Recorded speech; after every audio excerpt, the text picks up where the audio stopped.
और बताते हैं यहां बीजेपी और बीएपी सांसद के बीच विवाद हुआ है। भाजपा सांसद मन्नालाल रावत और बांसवाड़ा से बीएपी सांसद राजकुमार रोत के बीच तीखी बहस देखने को मिली है। दिशा की बैठक चल रही थी और इसी में दोनों में तीखी बहस हुई है। आजपुर विधायक उमेश डामोर ने यहां तक धमकी भी दे दी। जो बीजेपी सांसद है उनको मन्नालाल रावत को धमकी दी गई और कहा गया कि लड़ाई करनी है तो बाहर आ जाना। सुरक्षा कर्मियों ने बीच में बचाव किया है। ये तस्वीरें देखिए, तस्वीरें उसी दिशा बैठक की हैं। ईडीपी सभागार में ये बैठक हुई थी जिसमें हंगामा आपको दिखा रहे हैं। किस तरह से यहां पर दो सांसद आपस में तीखी बहस करते हुए नजर आ रहे हैं और एक विधायक हैं जो धमकी दे रहे हैं। तो उमेश डामोर हैं जो आपको खड़े हुए नजर आ रहे हैं और सीधी धमकी दे रहे हैं मन्नालाल रावत को कि लड़ाई करनी है तो बाहर आ जाना। इसके बाद प्रशासनिक अफसरों ने दोनों को से समझाइश करते हुए मामला शांत करवाया।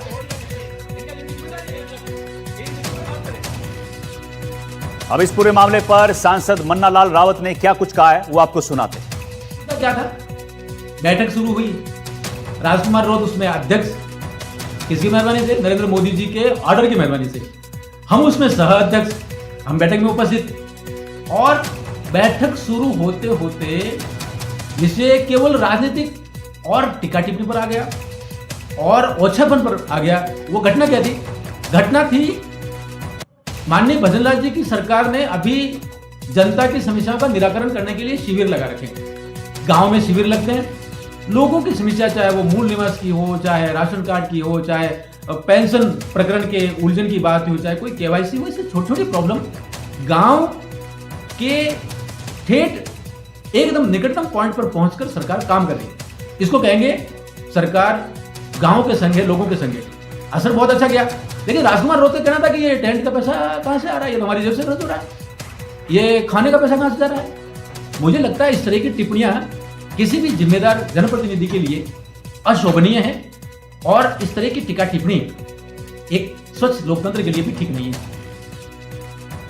पूरे विवाद पर सांसद राजकुमार रोत का भी बयान सामने आया है। क्या कहा है उन्होंने आपको सुनाते हैं। प्री प्लान तरीके से मुझे मैं के उकसाने का काम किया जा रहा था, राजकुमार उससे कुछ हरकतें करे, इस तरह से प्लान किया। हमारे विधायक जी को भी उन्होंने उकसाने का काम किया। मतलब जो सब्जेक्ट रिलेटेड ही नहीं है। मुझे जहाँ तक लगा उदयपुर सांसद महोदय डूंगरपुर जिले की सरकार की योजना ग्राउंड पे इम्प्लीमेंट नहीं होने के पक्षधर हैं। भ्रष्टाचार की बात आई, रोकने का काम किया। नरेगा मेट कारीगरों का पेमेंट नहीं है 8-8 महीनों से, उस बात पे आते वो रोकने का काम कर रहे हैं। तो जिस तरह से लगा ये कमियां छुपाने का काम, दिशा की बैठक को डिस्टर्ब करने का काम, डूंगरपुर में बंडा ढाल करने के उद्देश्य से आज आए थे और उन्होंने दिशा की बैठक को डिस्टर्ब करने का प्रयास किया। 2-3 बार उनका प्रयास ये रहा कि बैठक खत्म हो जाए, समाप्त हो जाए, लेकिन मैंने और हमारे सदस्यों ने सबने संयमित रखा और हमने प्रयास किया कि बैठक को सुचारू रूप से आयोजित किया जाए। मैं कहना चाहूंगा ये कितना भी प्रयास कर ले, लेकिन डूंगरपुर जिले में केंद्र और राज्य सरकार की योजना को धरातल पे लागू करने का काम भारत आदिवासी पार्टी कराएगी। चलिए आगे बढ़ते हैं। दौसा से आपको खबर बताते हैं। यहाँ रामगढ़ पचवारा में सुशासन रथ यात्रा के दौरान लालसोट विधायक रामविलास मीणा भाया के साथ महिलाएं झूमती हुई नजर आई। मंडावरी नगर पालिका मुख्यालय पर विधायक भाया को केलों से तौलकर स्वागत किया गया। सभापति प्रतिनिधि सोनू बिनोरी ने भी ठुमके लगाए। पिछले सरकार के कार्यों से 1.5 गुना अधिक विकास कार्य हुए 2 वर्षों में, ये कहना है विधायक का। क्षेत्र की आधा दर्जन पंचायत मुख्यालयों पर सुशासन रथ यात्रा लेकर पहुंचे।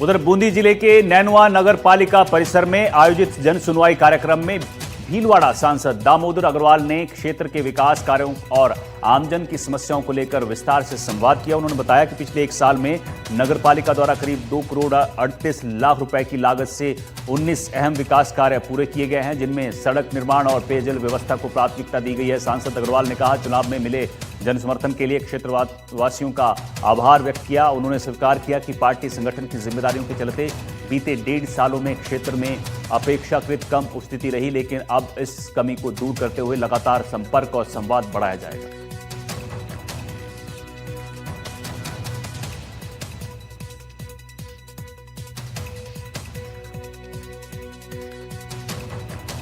जयपुर में भारतीय क्रिकेटर अभिषेक शर्मा ने जयपुर में पारंपरिक पतंगबाजी का आनंद लिया। विजय हजारे ट्रॉफी के लिए जयपुर पहुंचे अभिषेक रविवार को ब्रह्मपुर इलाके में एक घर पहुंचे, जहां उन्होंने पतंग उड़ाई और पीठ काटने का वो काटा कहते नजर आए। इस दौरान उन्होंने लड्डू, तिल पपड़ी और गर्मा गर्म पकौड़ों का स्वाद भी लिया। इससे पहले वो एपी ढिल्लों के कंसर्ट में भी उनके साथ स्टेज साझा कर चुके हैं।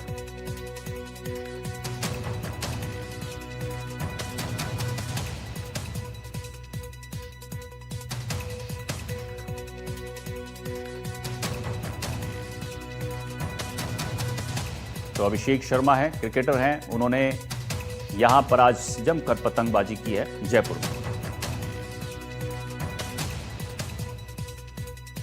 आपको बता दें कि विजय हजारे ट्रॉफी चल रही है, उसके लिए जयपुर में पहुंचे अभिषेक।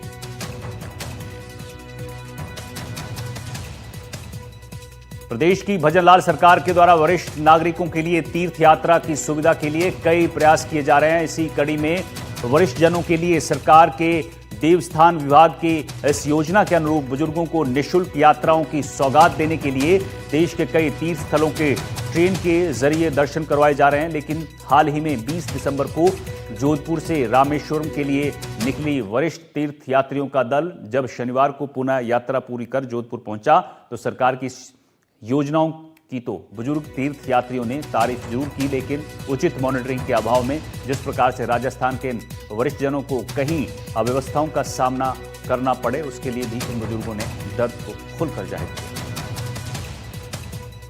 ट्रेन के अंदर आने जाने में कोई शिकायत नहीं है, बल्कि वहाँ रामेश्वरम और मदुरई में वहाँ पर जो अव्यवस्था थी नाश्ते की, रहने की और खाने पीने की, जिसका कि IRCTC को पूरा इंतजाम करने के लिए मर्द ठेकेदार या उनका कर्मी है, तो उनको ट्रेन प्रभारी जो है उनके इस बारे में रिपोर्ट की जा रही है और रिपोर्ट लेकर के और हमारे कमिश्नर साहब को लिखा जाएगा कि वो IRCTC को निर्देशित करावे, ताकि आगामी जो यात्राएं जाए तो सुविधाएँ यात्रियों को मिले और सरकार की जो मूल भावना है उसके अनुरूप सीनियर सिटीजनों को बेहतर तरीके से सुविधाएं का लाभ मिले और सपना कर सकते हैं। आप देख सकते हैं किस प्रकार से जो ये रेल से उतरे ही हैं और बुजुर्गों को जो इनके परिवारजनों ने इनका जो है वो माला पहनाकर स्वागत किया है, क्योंकि यात्रा पूरी करके आए हैं रामेश्वरम की। और कुछ बुजुर्गों से बात करेंगे। सर, जिस उद्देश्य से जो है वो राज्य सरकार का जो देवस्थान विभाग है उन्होंने वरिष्ठ नागरिकों के लिए तीर्थ यात्रा की सुविधाएं की है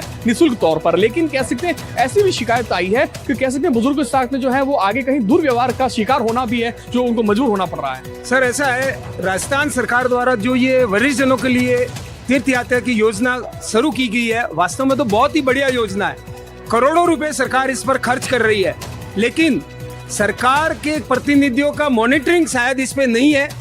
तो मॉनिटरिंग नहीं होने के कारण इस रेल की जो सुविधाएं और जो व्यवस्थाएं मिलनी चाहिए वो व्यवस्थाएं वास्तव में सुव्यवस्थित नहीं है। इस कारण वरिष्ठ जनों को बहुत परेशानी हुई है। हम लोग 20 तारीख को यहाँ से निकले थे रामेश्वर और मदुरई के लिए, तो हमारे ट्रेन में मदुरई पहुँचने तक ठीक था, खाना सामान्यतः ठीक ठाक मिल रहा था, लेकिन मदुरई पहुँचने के बाद से ही अव्यवस्थाओं का दौर शुरू हो गया। और जैसे ही हम वहाँ, हमें जिस होटल में रुकवाया गया, रात को 10 बजे तो हम वहाँ पहुँचते हैं, रात को 10 बजे बाद 12:30 बजे 11 बजे तक हम होटल में सेट होते हैं। एक होटल के एक रूम में 6-6, 8-8 वरिष्ठ जनों को रखा गया और होटल में ऐसी व्यवस्थाएं कंप्लेन करने के बाद भी उनको अतिरिक्त गद्दे बिस्तर नहीं दिए गए और सुबह जल्दी 3 बजे 4 बजे लाइन में लगने के लिए कह दिया गया। कोई भी अटेंडर बुजुर्गों के साथ नहीं था जो दर्शन करवा सके। मैं राज्य सरकार से विशेष निवेदन करूंगा, इस प्रकार की योजनाओं में सरकार विशेष रूप से या तो अपनी पार्टी के प्रतिनिधियों को नियुक्त करे या फिर जो समाज सेवी संस्था है उनके जो कार्यकर्ता है उनको एक एक डिब्बे में ऐसी जिम्मेवारी सौंपे कि वो एक एक डिब्बे को सफलतापूर्वक यात्रा करवा कर लाए, ताकि जो एजेंसियां पैसे कमाने के चक्कर में सरकार का पैसा, वरिष्ठ जनों का पैसा, वरिष्ठ जनों का हक मार रही है, उस हक को रोका जाए। क्या प्रमुख अव्यवस्थाएं देखी गई थी? देखो, ये अव्यवस्था तो एक जो आप बोल रहे हैं, समाज सेवी कोई मॉनिटरिंग करने के साथ बुजुर्गों के साथ समाज सेवी, चाहे पार्टी की तरफ से अच्छा लीडर साथ में होना चाहिए।